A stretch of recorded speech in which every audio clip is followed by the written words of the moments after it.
In fact, just a quick reminder, you must take to social media and remember to tweet using the hashtag AmazingIndians2023.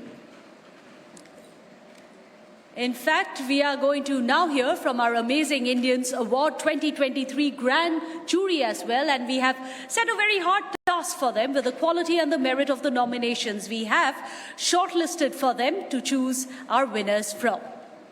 In fact, our Amazing Indians have achieved distinction par excellence in their chosen field of service, and we know it wouldn't have been an easy-to-make decision. Absolutely not, but we'd still love to hear their thought process and how they came to pick the winners. So let's hear it straight from the grand jury. Please welcome on the stage our jury members. I request you, ladies and gentlemen, to please come up here on the us again on the stage, the former Chief of the Army Staff, General Manoj Naravane. We also have the Chairperson of Asia Pacific for McCann World Group and CEO, as well as the CEO of McCann World Group India, Prasoon Joshi. Joining us will be the founder of Super 30, Anand Kumar, as well. In fact, Director of ISRO, Dr. S. Rangarajan is also here with us, gracing the stage. Social reformist, Raymond Magsaysay awardee and Padma Shri awardee, Sonam Wangchuk.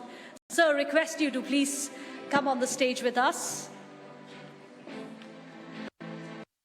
To be asking Aisha to moderate this conversation with our grand jury. Thank you so much, Aisha. I'm going to hand it over to you and the gentleman. Thank you.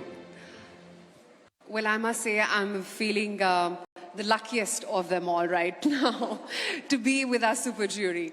Now, Dr. Rangarajan, if I could, start off with, you can take this mic to you. Please sit down, please sit down. Okay. On the chair, right here. Yes. Tell me to felicitate and recognize people who are the unknown, unsung heroes, like we have been at the Amazing Indians 2023. Well, it has been a great pleasure to be amongst this panel of juries. And when we talk about AI, be it artificial intelligence or Amazing Indians, that is the way to go for future of India. And this amazing concept is something which has taken a lot of efforts put in by Times Channel in terms of selecting the right people. It's not easy because they are spread across the country, nook and corner, and then going there, getting the right inputs, and then going through that. But I feel it's only a sample that we have got.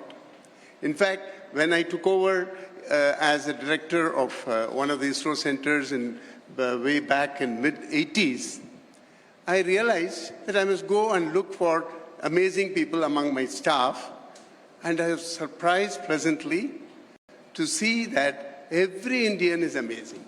So it's only a question of opportunities which have to be given, in which case they will show. Nobody is to be left out. That is the way we reap the rich demographic dividend. From that point of view, I feel what we are showing in this whole process is that there are people who are extremely good, but treat them as a sample. And by looking at this show and coming to know of this, more and more people are going to follow, saying that if they could do it, why not I? But sir, you yourself, from what I understand, have done a lot of philanthropic work in your hometown. Yeah. Tell us a little bit more about that. Basically, for example, I stay in a very rural area in Bangalore. For various reasons, the traffic is terrible otherwise. So, but then it happens to have 4 or 5 villages, and the people whom I meet, particularly the students in government schools and very underprivileged children, first generation children and so on, with them I spend time. And then also again I realize how interesting to see that these, because I have always moved with some of the top-notch school, the brightest people who have been in various premier institutions. But then when these children, with their very poor background, they can't even make one sentence correctly and grammatically, and people are usually written off like that.